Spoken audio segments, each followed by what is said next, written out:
Assalamualaikum warahmatullahi wabarakatuh. Alhamdulillahirabbil alamin wassalatu wassalamu ala asyrafil anbiya'i wal mursalin sayyidina Muhammadin wa ala alihi wa sahbihi ajma'in. Wa salli wa sallim wa barik ala Muhammad wa ala ali Muhammad kama sallaita wa sallamta wa barakta ala Ibrahim wa ala ali Ibrahim fil alamin innaka Hamidum Majid. Amma ba'd. Assalamualaikum semua sahabat yang hadir yang dimuliakan Allah sekalian. Syukur pada Allah kerana pada malam ni kita dapat bertemu dalam satu majlis ilmu yang mudah-mudahan nambah iman kita kepada Allah SWT. Jadi tuan-tuan yang dimuliakan Allah sekalian, sajalah pada malam ni saya nak mengajak tuan-tuan untuk merenungi sedikit perkara berkaitan dengan sirah Nabi SAW. Boleh kita keluar topik sikit malam ni. Kita sebenarnya sedang bincangkan bab doa, tapi pada malam ni saya nak ajak tuan-tuan untuk memahami beberapa perkara berkaitan dengan sirah Nabi SAW. Ahlan salan Syahris. Malam ni saya ambil daripada kitab yang bertajuk Sirah Nabi SAW. Jadi tajuk program kita pada malam ni daripada kitab Ensiklopedia Sirah Nabi SAW. Berkaitan dengan Piagam Madinah pada muka surat 130. Saya bacakan untuk tuan-tuan. Rasulullah SAW telah memeterai satu perjanjian bagi membasmi duri jahiliah dan sentimen kepuakan.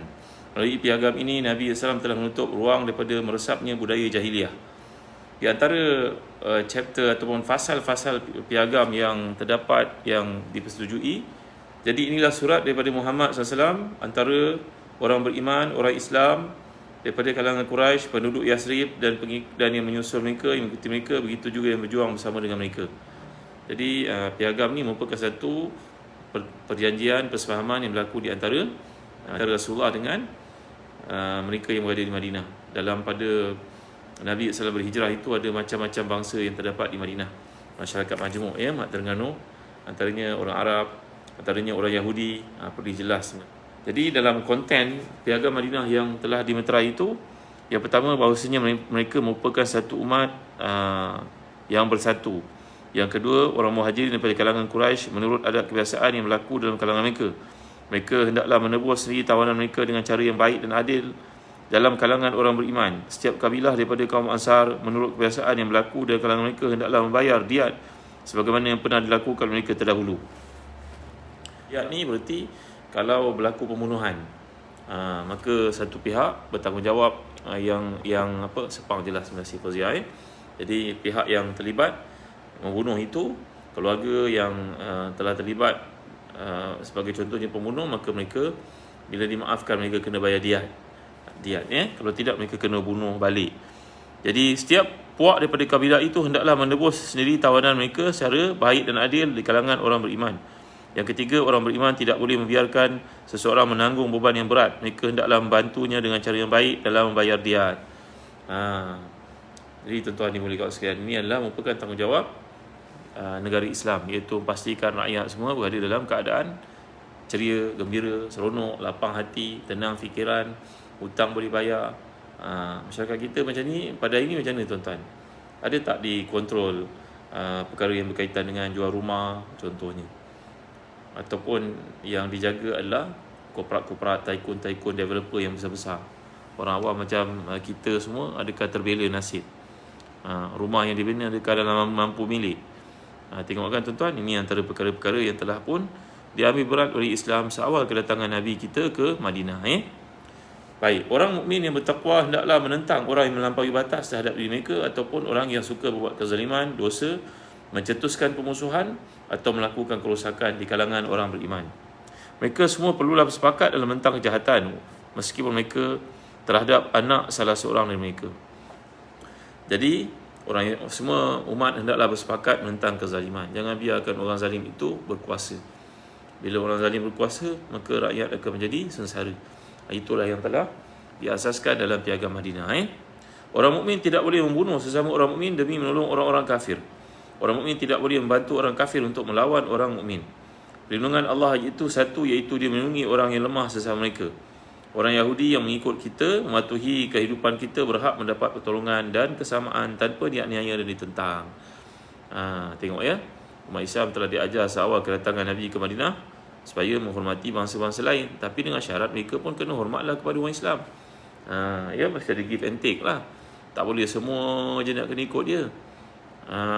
Ya, jadi yang berlaku dalam kehidupan umat Islam di awal-awal dahulu adalah Nabi memberi perlindungan politik dan juga keselamatan kepada bukan Islam, dengan syarat bukan Islam itu kena menyatakan ketundukan, kena mematuhi, mentaati negara Islam, negara umat Islam dan pemimpin Islam.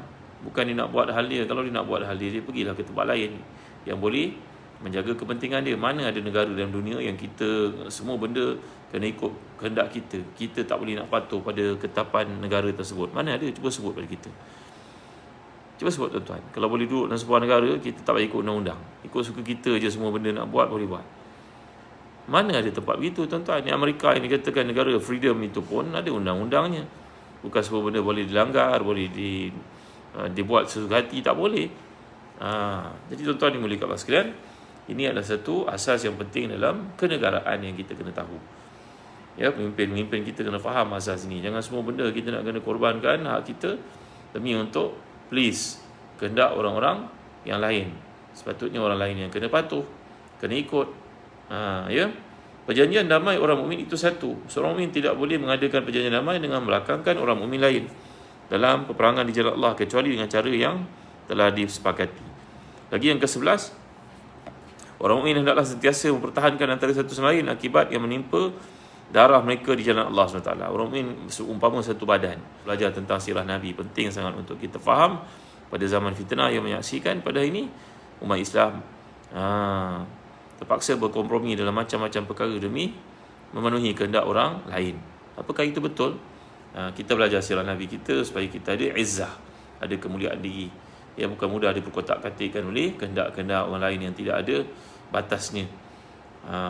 Orang mukmin hendaklah saling mempertahankan satu sama lain demi mempertahankan darah mereka di jalan Allah SWT.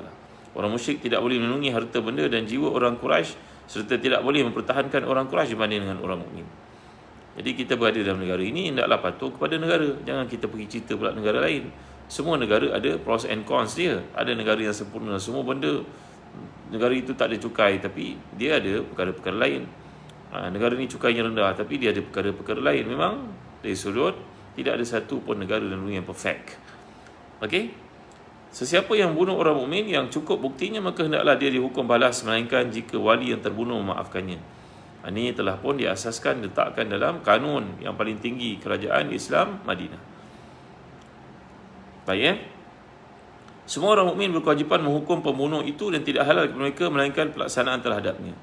Jadi tiada siapa yang dibela, tiada siapa yang duduk di atas undang-undang. Semua kena tertakluk kepada undang-undang. Kalau ada yang duduk di atas undang-undang, payahlah. Semua benda bila kena kod dia je boleh selamat, tapi kena kod orang lain akan dikenakan. Inilah yang tidak adilnya tuan-tuan dimuliakan Allah sekalian. Yang ke-12, tidak halal bagi seorang mukmin menolong seorang pelaku kejahatan atau melindunginya.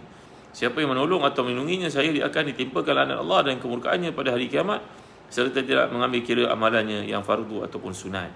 Tidak halal bagi seorang mukmin menolong orang yang zalim. Dah tahu dia zalim, buat apa tolong dia?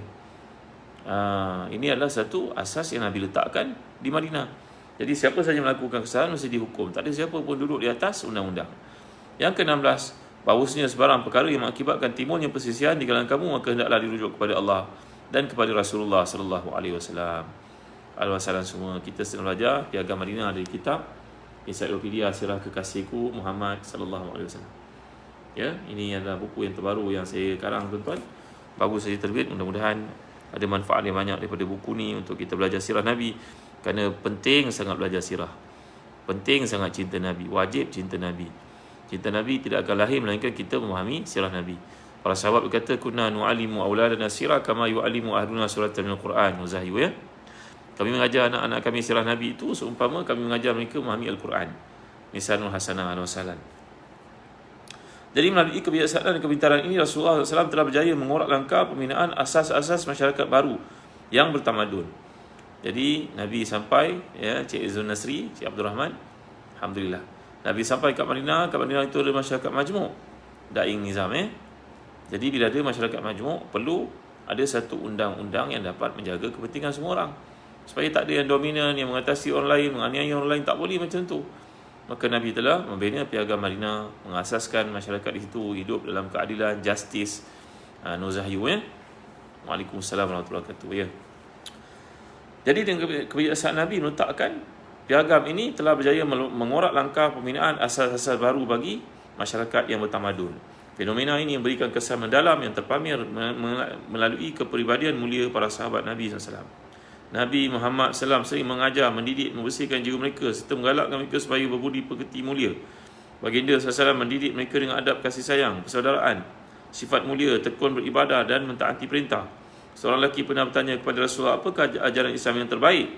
Maka Nabi telah menjawab SAW, kamu memberi makan, mengucap salam, baik kepada orang yang kau kenal ataupun kau tidak kenal. Hadis ini riwayat Bukhari. Al-Zinari. Jadi antara perkara asas yang Nabi ajar adalah bagi makan. Bagi makan kat orang. Jadi kita pada hari ini nak mewujudkan kasih sayang sama kita, bagi makan kat orang. Bukan mahal sangat pun kan. Malam Jumaat dia tahu orang Islam pergi baca Yasin sebagai contohnya ke masjid, kita sediakan makanan yang enak-enak. Kalau tak enak pun buat mihun saja, hantar ke masjid, nasi lemak. Mudah-mudahan mereka yang pergi ke masjid itu dapat makan. Ini antara pahala yang paling besar. Tak semestinya kita kena panggil catering, masak yang canggih-canggih, yang enak-enak, yang mahal-mahal macam kat hotel kan. Tak perlu pun. Sediakan makanan setakat yang boleh mereka makan. Boleh bungkus bawa balik sebagai contohnya. Anak-anak kita pergi ke sekolah, kalau kita masak makanan untuk rehat untuk anak kita, sediakan juga satu bungkus, dua bungkus. Nak, ni tolong bagi pada kawan-kawan kamu. Nanti anak kita akan disenangi oleh kawan-kawannya. Anak kita dilantik pemimpin oleh kawan-kawannya. Anak-anak kita disenangi oleh kawan-kawannya.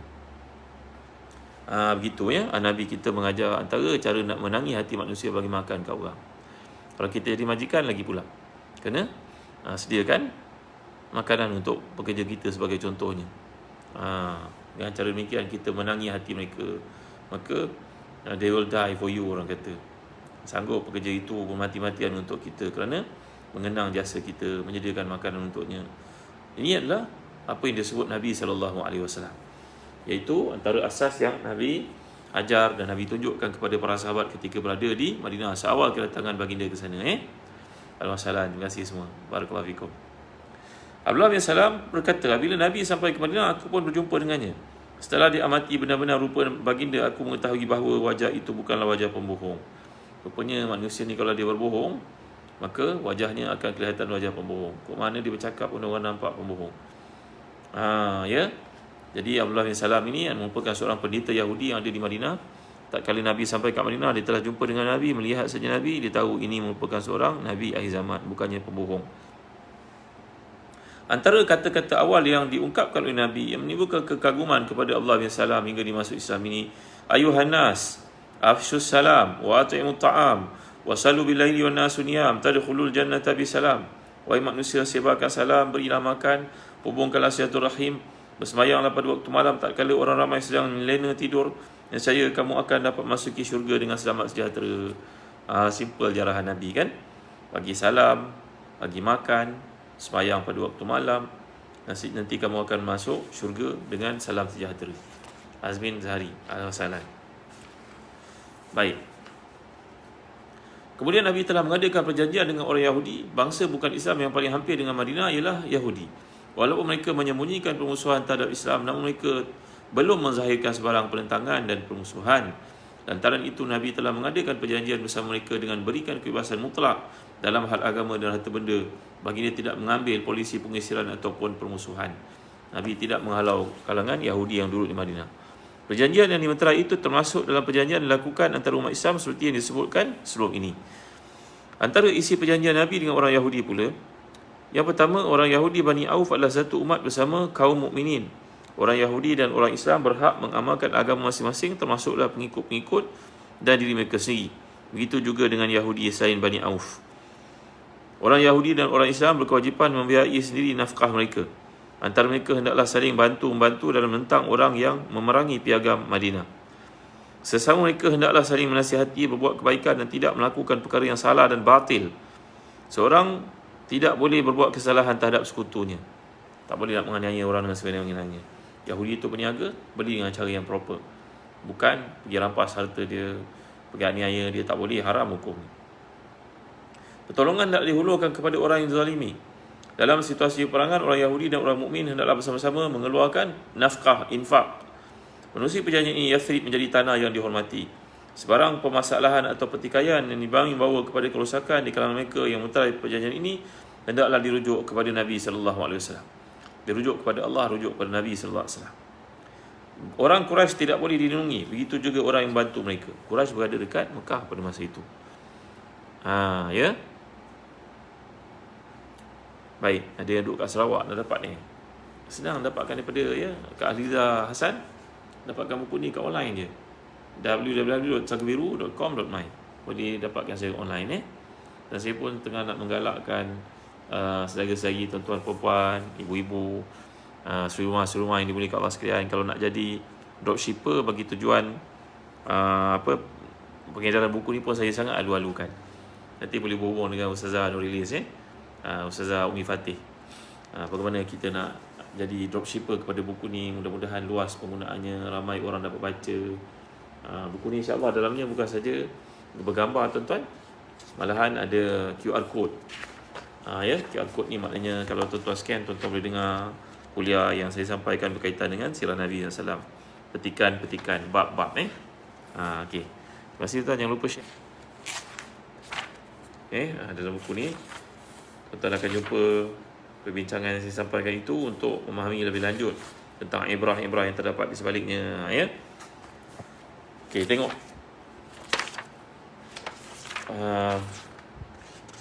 Sekarang kita masuk kepada topik berikutnya, siri peperangan Nabi SAW. Perang Badar. Istastaghisuna rabbakum fastajaba lakum anni mumiddukum bi alfin minal malaikati musawwimin. Dan ingatlah ketika kamu mohon pertolongan kepada Tuhanmu, lalu diperkenankan bagimu, aku benar-benar akan mendatangkan serombongan bantuan kepadamu dengan 1000 tentera yang datang bertalu-talu. Ini turunnya malaikat membantu tentera Islam dalam perang Badar. Baik. Satu rombongan pedagang Quraisy telah melepasi Madinah semasa perjalanan dari Mekah ke Syam. Wali itu apabila sampai waktunya, hampir tiba waktunya mereka pulang dari Syam ke Mekah, Rasulullah mengutuskan Talha bin Ubaidillah dan Sa'id bin Zaid ke utara untuk membuat perisikan bagi mendapatkan maklumat. Mereka berdua sampai di Al-Hawra dan tinggal di situ sehingga kafilah Abu Sufyan melaluinya. Rombongan ini hanya dikawal oleh 40 orang lelaki.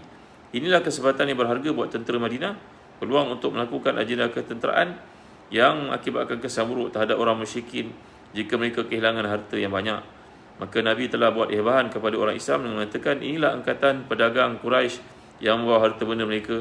Keluarlah kepada mereka, moga-moga Allah menjadikan ia harta rampasan untuk kamu semua.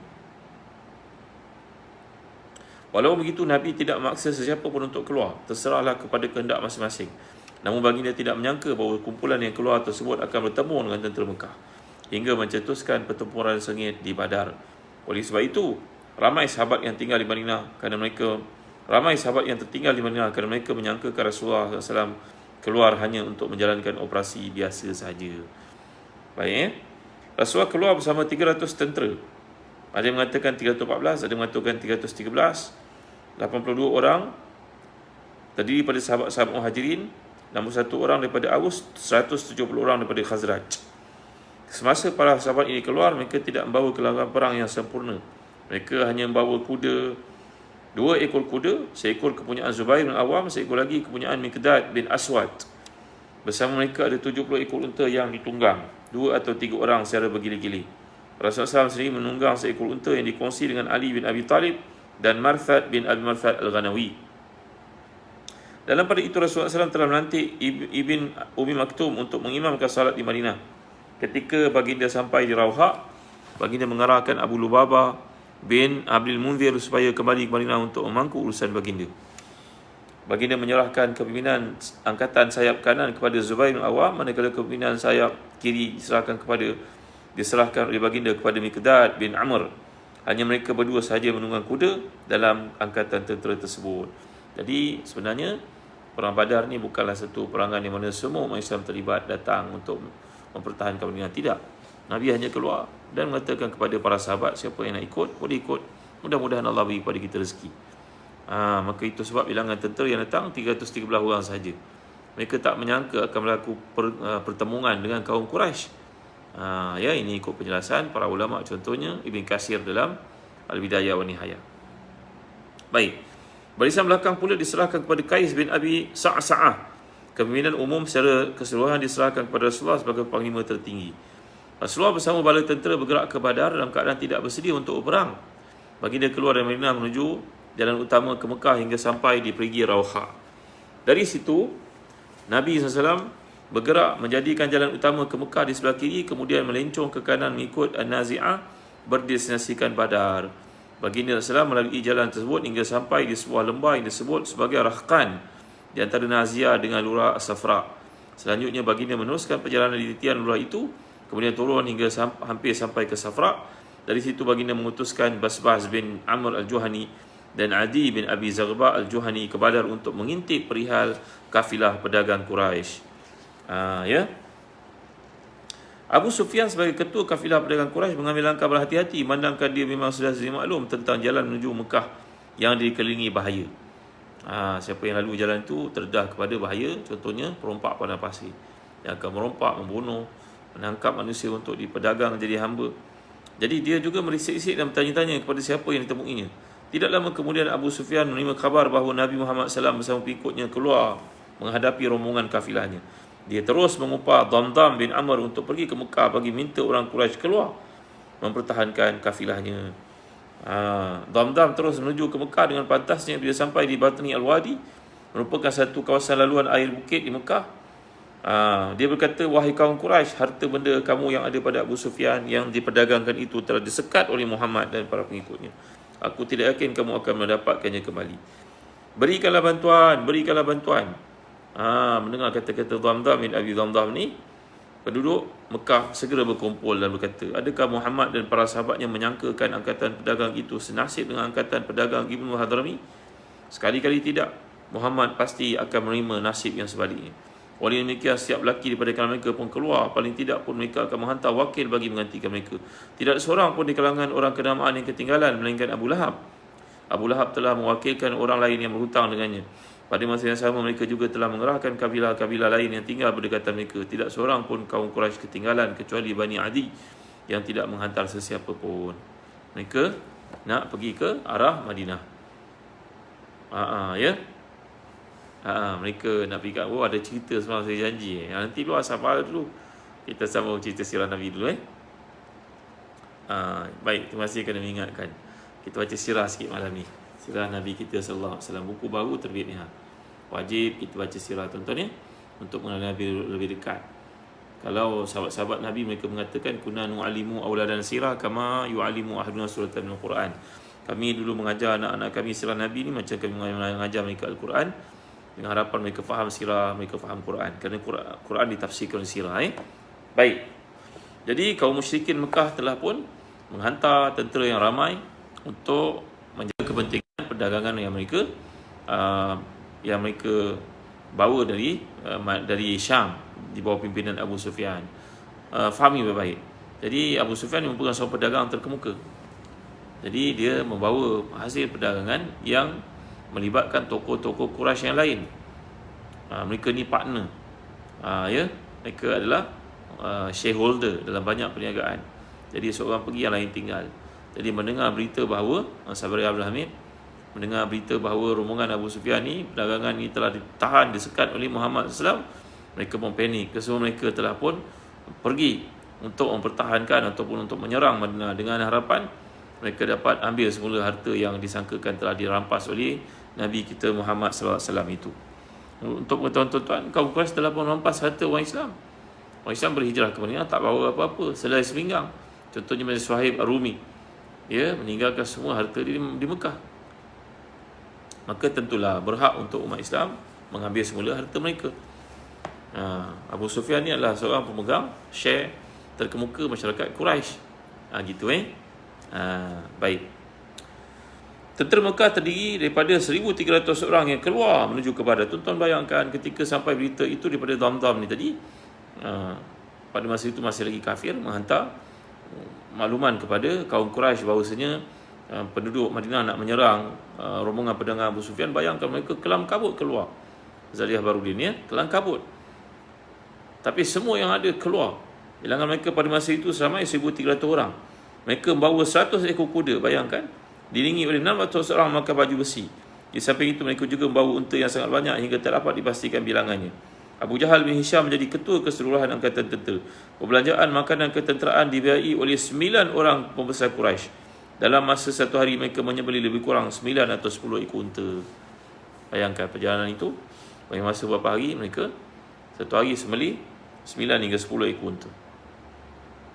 Untuk menjamu tentera. Kerana ramainya bilangan tentera yang datang untuk menyerang Madinah, ya. Baik. Abu Sufyan menghantar surat. Tentera musyrikin bergerak keluar dari Mekah dengan penuh kesombongan, kemarahan, kebencian kepada Nabi dan para sahabat. Hal ini sebagaimana firman Allah, A'udzubillahi minasyaitonir rajim. Wa la takunu kalladzina kharaju min diyarihim batara wa ri'a an-nas wa yasudduna an sabilillah wallahu ma ya'maluna muhit. Sebagaimana orang yang keluar dari negerinya dengan belagak sombong dan menunjuk kepada orang ramai dan mengharapkan pujian orang, mereka menghalang manusia perjalanan Allah. Namun Allah juga yang meliputi pengetahuannya terhadap apa yang dilakukan mereka. Surah Al-Anfal ayat ke-47. Mereka bergerak dengan pantas ke arah utara menuju ke Badar melalui lembah Usfan, lembah Qadid, seterusnya Juhfah.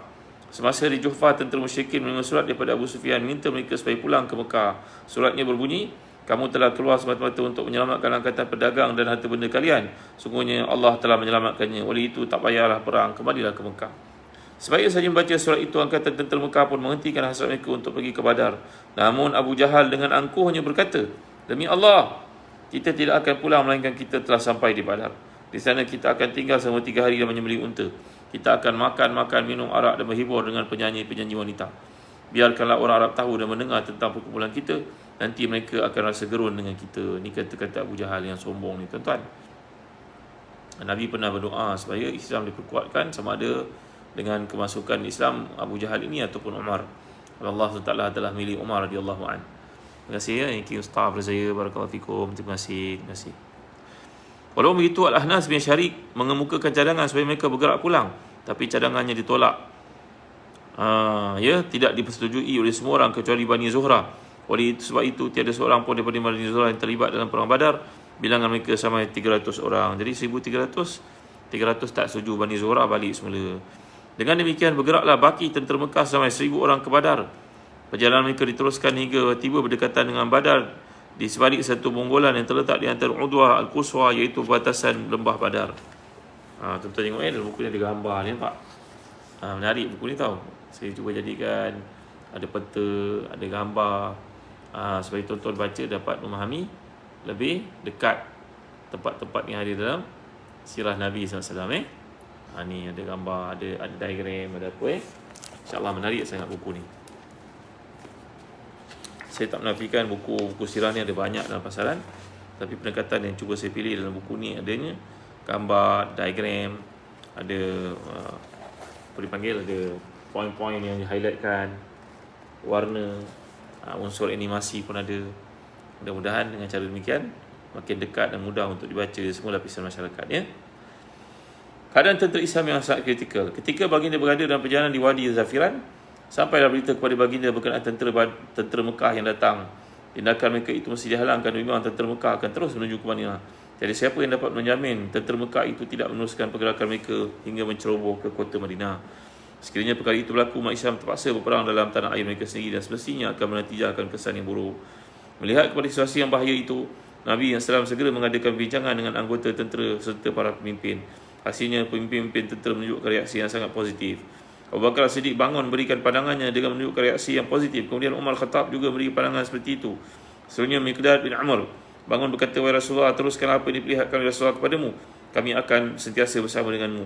Demi Allah, kami tidak akan berkata kepadamu sebagaimana dikatakan Bani Israel kepada Musa, pergilah kamu berjuang dengan Tuhanmu, biarkan kami duduk di sini menanti kemenangan. Sebaliknya kami akan berkata, pergilah Tuhan bersama dengan Allah SWT berjuang. Sungguhnya kami akan bersamamu sebagai para pejuang.